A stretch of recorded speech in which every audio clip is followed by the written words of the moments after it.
नमस्कार साथियों, एक बार आज फिर आपका स्वागत है कुमार स्टडी टीचिंग चैनल पर।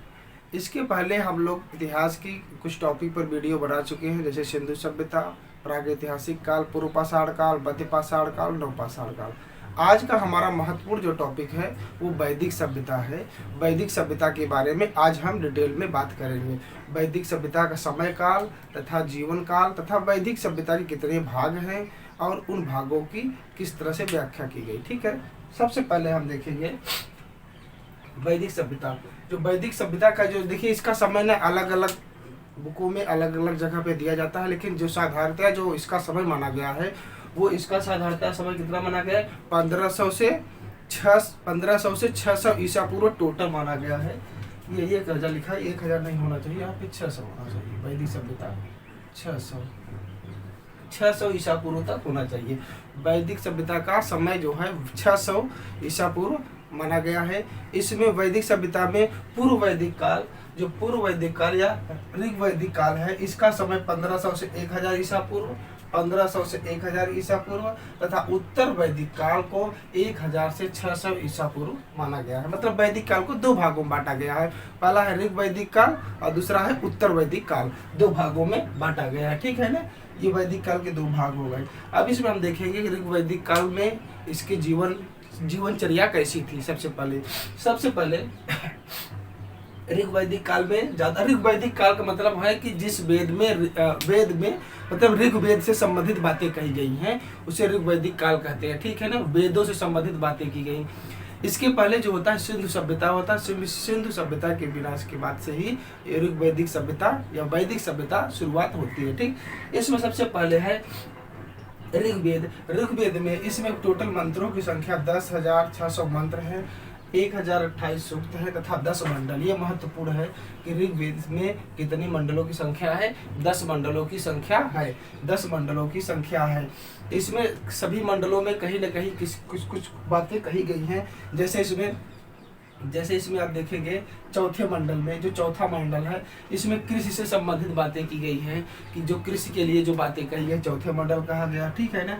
तीसरे मंडल में गायत्री मंत्र जो हमारा लिया गया है, ये पूछा जाता है गायत्री मंत्र किस मंडल से लिया गया है, तो ये ऋग्वेद के तीसरे मंडल से गायत्री मंत्र लिया गया। ठीक है ना। सातवां मंडल है वो जो 10 राजयज्ञ है उससे संबंधित है, सातवां मंडल, सातवां। और ये 10वां मंडल है, ये जो देखिए जो हमारे वर्ण व्यवस्था में दिया गया है ना, ब्राह्मण, क्षत्रिय, वैश्य, शूद्रों का जो उल्लेख है ये 10वें मंडल में ही इनका मिलता है। ठीक है ना, 10वें मंडल में मिलता है। ठीक है ना। देखिए जो ऋग वैदिक सभ्यता थी, जो 1500 से 1000 ईसा पूर्व की जो सभ्यता थी, इसका जो जीवन काल था, इसमें जो प्रथा थी, सबसे पहले तो इसमें जो रहन सहन यहाँ का था, तो ये एक तरह से देखा जाए जो कबीले बने हुए थे छोटे छोटे, वो राजतंत्र पर आधारित थे। हालांकि राजतंत्र कहीं कहीं ये भी बताया जाता है कि ये मतलब स्वतंत्र रूप से वो शासन करते थे, लेकिन राजतंत्र थे, इसका विशेष उल्लेख नहीं मिलता है। ठीक है ना। ये जो है अपने जो कबीले के जो राजा हुआ करते थे, एक तरह से मुखिया टाइप में वो हुआ करते थे। अच्छा, ये जो राजा हुआ करते थे ना, यहाँ उनकी जमीन पर, उस जमीन पर उनका कोई कब्जा नहीं होता था कि राजा है तो जमीन पे इनका कब्जा रहेगा, ऐसा नहीं है। ठीक, इसके बाद है बलि प्रथा। बलि प्रथा ये तो बहुत ज्यादा थी। बलि प्रथा जो है, बलि प्रथा बहुत ही ज्यादा विचलन थी, मतलब ये प्रचलन में बहुत ज्यादा थी। हर चीजों में पशुओं की बलि अक्सर दी जाती थी। जैसे एक राम भगवान जो यज्ञ किए थे, उस यज्ञ का नाम था, उस यज्ञ क्या नाम था, अश्वमेध था। अश्वमेध युद्ध मतलब एक तरह से देखा जाए तो जैसे अश्वमेध युद्ध जो हुआ था, तो उसमें क्या दिखाया गया था कि ये घोड़ा छोड़ा जाता है, वो प्रतीक होता है कि ये घोड़ा जहाँ तक जाएगा वहाँ तक की सारी जो है संपदा हमारी रहेगी। तो जो ये प्रतीक के लिए ये अश्वमेध यज्ञ किया जाता था, और इसमें लगभग बहुत सारे, कम से कम उल्लेख मिलता है 600 पशुओं की बलि दी जाती थी। इसी प्रकार से यज्ञ हुआ करते थे। ठीक है।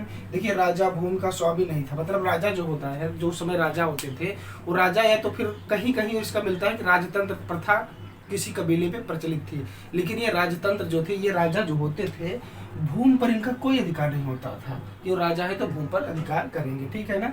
और इनकी जो सहायता के लिए 2 समितियां होती थी, प्रजापति की, इन्हें प्रजापति की 2 पुत्रियां भी बताया जाता है, सभा और समिति। इन्हें प्रजापति की 2 पुत्रियां भी बताया जाता है। जो सभा होती है, सभा में कुलीन वर्गों की सभा होती थी, जो उन उससे संबंधित बातें करते थे। इसमें कुलीन वर्ग के बातें करते थे। समिति जो थी ये सर्वसाधारण की सभा थी, मतलब साधारण लोग इसमें रहते थे, ठीक है। वर्ण व्यवस्था जन्मजात नहीं थी। देखिए ये सबसे बड़ी बात है कि जैसे वर्ण व्यवस्था जब शुरुआत होती है तो ऋग्वैदिक काल में जो वर्ण व्यवस्था थी ये जन्मजात नहीं थी। इसमें कहीं बताया गया, इसमें मिलता है कि पिताजी कहीं डॉक्टर हैं तो उनके लड़के जो है बताया गया है कि कृषि कर रहा है, तो माताजी कहीं कुछ गांव में कर रही है। कहने का तात्पर्य है कि जो इस समय ऋग्वैदिक काल में जो वर्ण व्यवस्था थी वो काम पर आधारित थी, उनके जन्म के आधार पर नहीं थी। जो जैसा काम करता था उस हिसाब से वो जाता था।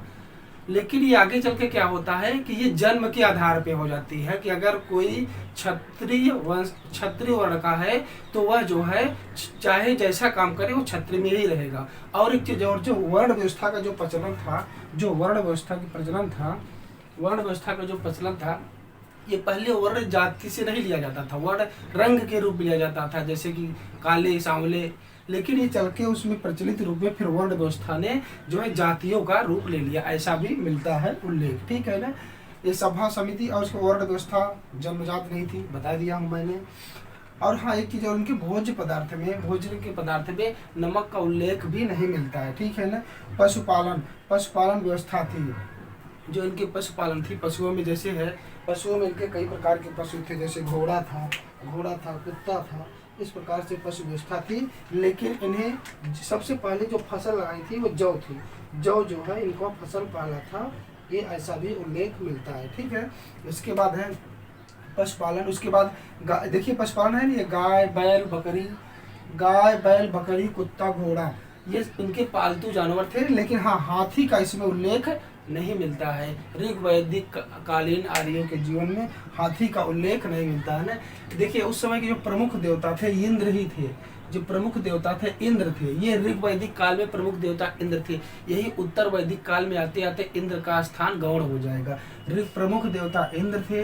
हालांकि इस समय कई देवताओं के नाम है, देखिए ना, मुख्य रूप कई 33 देवताओं का उल्लेख मिलता है, 33 देवताओं का उल्लेख मिलता है, लेकिन मुख्य रूप से इंद्र ही देवता थे, इस ऐसा माना जाता है, ठीक है ना।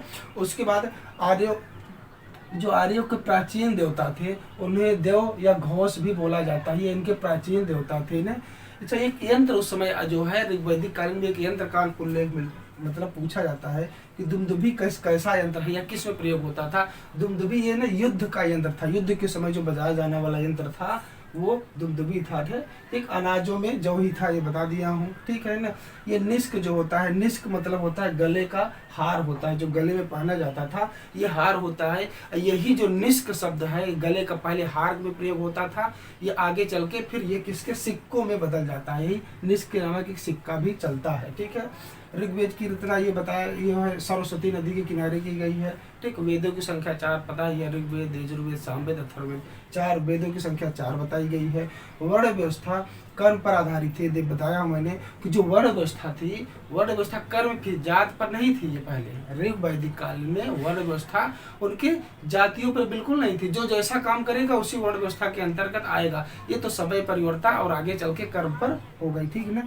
और जो महिलाओं की स्थिति थी यहाँ पे, हालांकि पुत्र जन्म का विशेष महत्व था, पुत्र जन्म का विशेष महत्व था। महिलाओं का जन्म जो है, महिलाओं के जन्म पे उतनी खुशियां नहीं मनाई जाती थी, लेकिन फिर भी महिलाओं का एक सम्मानजनक स्थान था, मतलब महिलाओं को समाज में सम्मान की दृष्टि से देखा जाता था। उत्तर वैदिक कालीन की अपेक्षा महिलाओं को सम्मान की दृष्टि से देखा जाता था।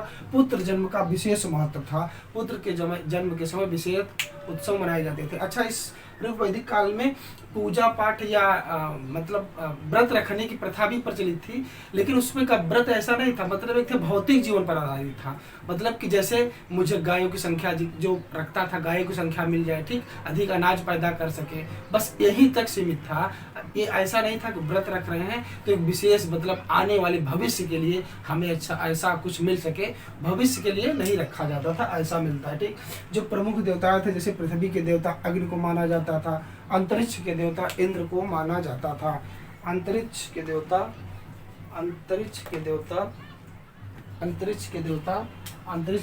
इंद्र को माना जाता था, और आकाश के देवता द्यौस घोष को माना जाता था। ये बहुत इंपॉर्टेंट पॉइंट है ये वाला, कि जो प्रमुख देवता इंद्र थे, ये इनकी स्थापना, इनका जो महत्व है सिर्फ ऋग वैदिक काल में रहता है, ऋग वैदिक काल में रहता है। उत्तर वैदिक काल में इनका स्थान नगण्य हो जाता है इंद्र का। ये हम कुछ महत्वपूर्ण बातें जो है ऋग वैदिक काल में देखे है ना। यहाँ का जो ये जो फैमिली परिवार था, ये पितृ सत्तात्मक था, पितृ सत्तात्मक था। पितृ सत्तात्मक मतलब परिवार का मुखिया जो है पिता ही होता था, ठीक है ना। ये इस तरह से होता था।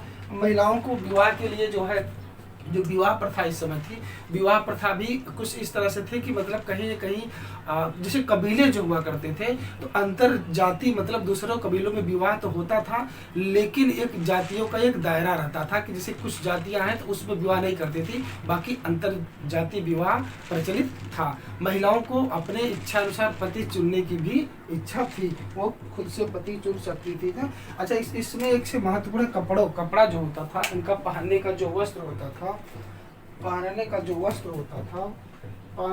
वस्त्र होता था वो बहुत ही महत्वपूर्ण था, क्योंकि कपड़े जो है ना वो 3 तरह के बहुत महत्वपूर्ण हुआ करते थे। कपड़े जो होते थे 3 तरह के होते थे, बहुत महत्वपूर्ण होते थे।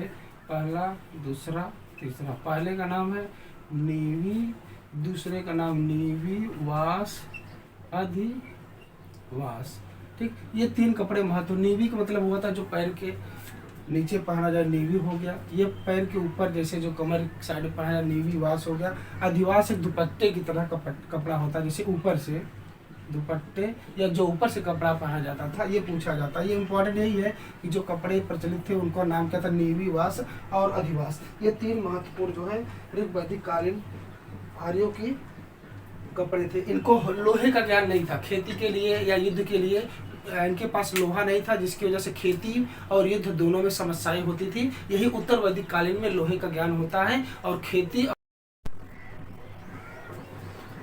बाल विवाह जो है, जब ये उत्तर वैदिक काल की बात आएगी, उत्तर वैदिक कालीन, इसका समय जो है 1000 से 600 ईसा पूर्व माना जाता है। 1000 से 600 ईसा पूर्व माना जाता है। और जब उत्तर वैदिक कालीन की बात की जाए, उत्तर वैदिक कालीन की बात की जाए, तो यहाँ पर बाल विवाह होने लगा था। क्या होने लगा था? बाल विवाह होने लगा था, हालांकि, ठीक है। अब जब उत्तर वैदिक काल की बात करेंगे तो सबसे पहले लोहे का प्रयोग हुआ। जैसे ही लोहे का इन्हें अच्छे से ज्ञान हुआ, तो लोहे का प्रयोग, ये लोग पहली चीज खेती किसानी के लिए हल का प्रयोग करने लगे। हल का प्रयोग, जिसे अब हर भी बोला जाता है, हल का प्रयोग हुआ। और लोहे का ज़्यादातर प्रयोग ये युद्ध के लिए भी करने लगे, ठीक है ना। लोहे का सबसे पहला प्रयोग एशिया माइनर नामक स्थान से मिलता है, ठीक है। प्रशासन में इनका प्रशासन का जो सबसे पहले होता था, सबसे छोटे से राष्ट्र होता, राष्ट्र के बाद जन के बाद विश्व के बाद ग्राम के बाद कुल। ये कभी कभार पूछा जाता है प्रशासन की जो सीरियल है वो क्या होता है, ठीक है ना। अब इसके बाद क्या हुआ कि जब समय बीतता गया तो धीरे धीरे जो छोटे छोटे कबीले थे वो राज्य के रूप में परिवर्तन लेने लगे। और राज्यों का रूप जब परिवर्तन लेने लगे तो कुछ नए राज्यों का भी उदय हुआ, जैसे कुरु, पांचाल, काशी। ये कुरु, पांचाल, काशी, ये नए राज्यों का उदय हुआ। जैसे कुरु की राजधानी इंद्रप्रस्थ थी, कुरु की राजधानी इंद्रप्रस्थ थी, कुरु की राजधानी इंद्रप्रस्थ थी। पांचाल की कंपिल थी,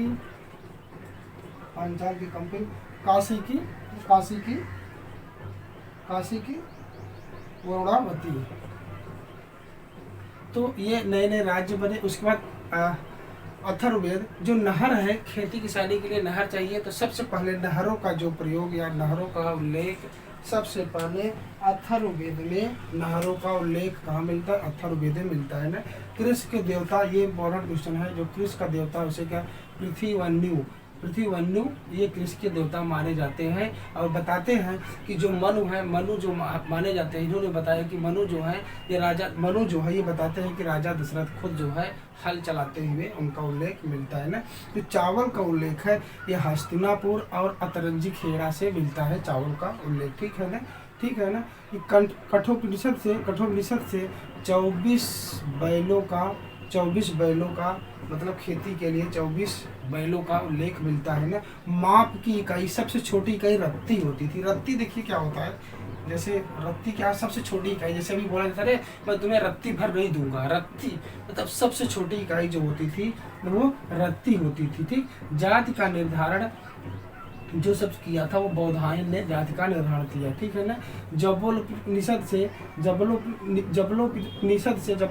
से 4 आश्रम व्यवस्था मिलता है। आश्रम व्यवस्था को थोड़ा समझ लेते हैं। आश्रम व्यवस्था क्या होती है? देखिए, आश्रम व्यवस्था जो होती है, आश्रम व्यवस्था ये 4 आश्रम व्यवस्था है। जैसे 4, पहला था ब्रह्मचर्य, ब्रह्मचर्य के बाद गृहस्थ के बाद है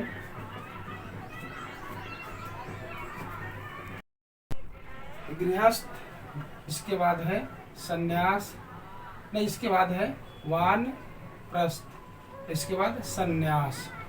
ये सभी का टाइम पीरियड 25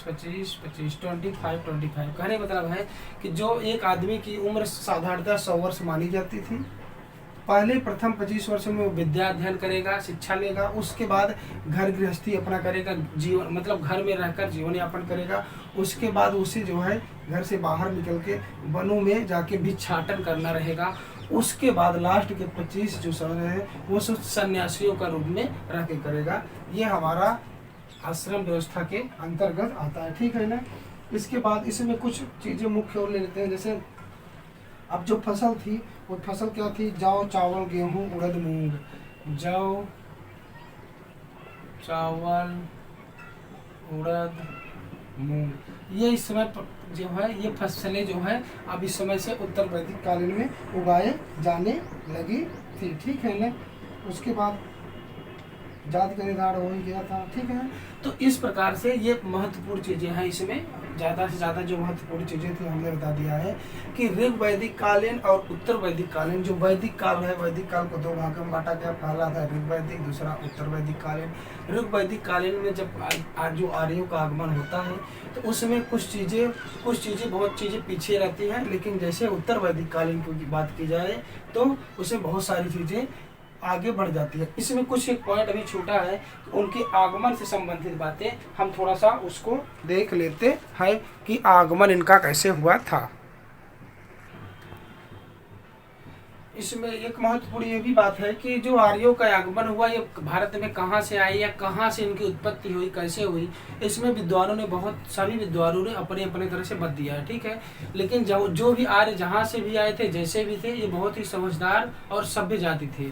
जो चूँकि ये सभ्य और समझदार थे तभी आगे चल करके अपना अच्छे से विकास करते हैं। कुछ विद्वानों ने इनके मत अपने दिए हैं, इनके बारे में अपने मत दिए हैं जो कि इस प्रकार है। पहले से बाल गंगाधर तिलक जो थे, बाल गंगाधर तिलक का मानना है कि ये उत्तरी ध्रुव क्षेत्र से आए हुए थे। ठीक है। वहीं पर पंडित गंगानाथ झा का बताना है कि ये ब्राह्मण देश के थे। मैक्स मूलर का कहना है कि मध्य एशिया से आए हुए थे। हालांकि देखिए, कोई भी जीवों का जब विकास हुआ, कुछ हुआ, तो जाहिर सी बात उनका विकास कैसे हुआ होगा कि मतलब कहीं ना कहीं जैसे कहीं भी इनका जब स्टार्ट किए होंगे तो इनको सबसे पहले क्या जरूरत पड़ेगी? खाना और पानी की और भोजन की व्यवस्था पड़ी होगी। तो ये क्या किए होंगे? एक ऐसे तरफ भागे होंगे, उस दिशा में चले होंगे जिस दिशा में इनको कम से कम पानी की व्यवस्था हो सके और एक ठंडा प्रदेश मिल सके। तो ये जहाँ से भी आए थे, मतलब पहले एक कहीं प्रदेश में जहाँ रहे होंगे वहाँ से गर्म प्रदेश इन्हें रहा होगा, वहां से धीरे धीरे इनको जब ठंडी का एहसास जिधर हुआ या पानी का एहसास हुआ, रहने की सुविधा मिली, तो इस तरह से ये आगे बढ़ते चले आए। तो इनके रहने के आने के संबंध में कई मतभेद हैं, कुछ मैंने 1-2 लोगों को यहाँ पे दर्शा दिया है। ठीक है। आज की क्लास के लिए बस इतना ही। धन्यवाद।